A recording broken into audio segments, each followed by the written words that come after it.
Some of the best homes my clients have ever bought were the ones they were convinced that they were going to hate. Bad photos, dated interiors, weird layouts. Home that they almost refused to tour.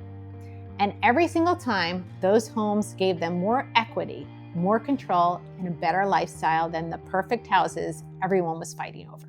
Today, I want to show you why smart buyers will still tour homes that they think they're not going to like, and how this one mindset shift has completely changed outcomes for some of my clients. If you're buying a home right now, you've probably felt this already. Everything that's fully upgraded, perfectly staged, and checks every box is either out of budget or has 10 other buyers chasing it. And that's not a coincidence. Those homes are the top of the market. They're priced for perfection. And when buyers only focus on those homes, they end up competing emotionally instead of buying strategically. My job isn't just to open doors. My job is to help my clients see opportunity where other buyers can't. And that sometimes starts with touring homes that they didn't think they were gonna like. Let me tell you about one of my clients. They saw a home that had been sitting on the market for months. The photos were terrible. The decor was straight out of another era. Carpet everywhere, strange paint colors, heavy Gone with the Wind curtains.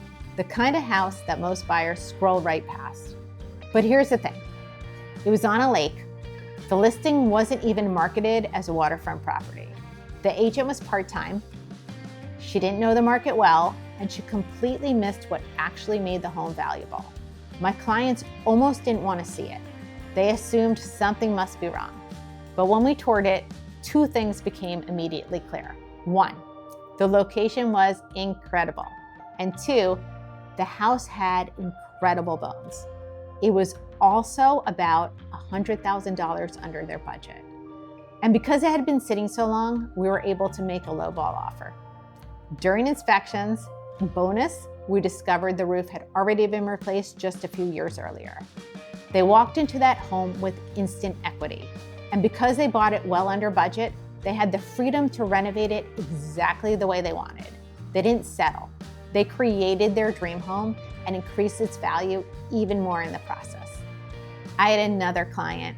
They were not looking for a fixer-upper. They wanted their dream home in very specific neighborhoods, but everything in their budget still needed. Even at the top of their budget, there were outdated kitchens, old bathrooms, worn floors, and roofs that needed replacement, pools that needed resurfacing. They were exhausted from losing out on the homes everyone else wanted. Then there was this one house.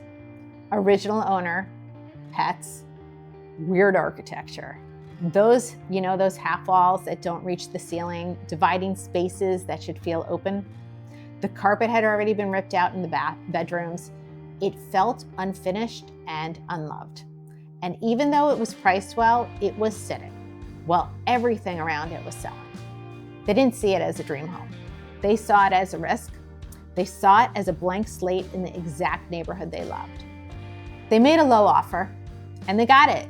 And once they renovated it, it became one of the nicest homes in the area. They didn't buy perfection. They bought potential, and they turned it into their dream home. I recently worked with another family who needed a lot of space. They had kids, they needed room for those kids to grow, and they also wanted an in-law suite. Homes that had enough square footage and were fully upgraded meant stretching their budget, and they didn't want to be house poor. Then this quirky home came on the market. It was dated, the layout was strange, more of those dividing walls that scare buyers away, but it had the space, it had the structure, and it was under their budget. They bought it for what it could be, not for what it looked like that day. And because they didn't max out their budget, they had room to make the home work for their life instead of forcing their life to fit into that box of a house. All three of those homes had the same things in common. They were dated, they were hard to picture from the photos, and they had less competition because most buyers aren't looking for a project.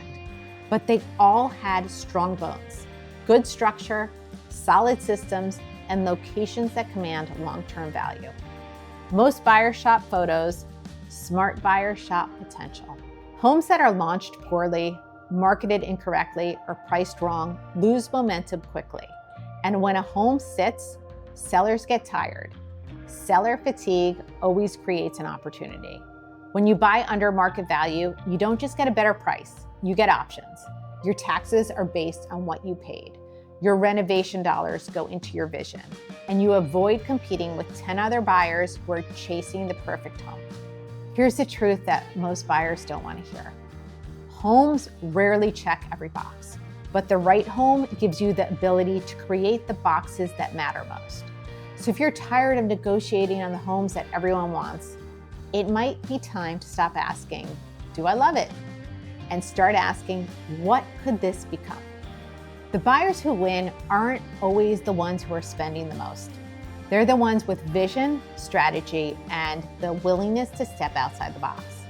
And sometimes the home you think that you're really not gonna like ends up being the best decision you ever made.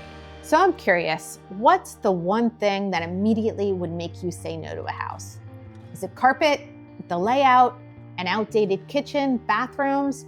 Drop it in the comments, because more often than not, that no is exactly where the opportunity is.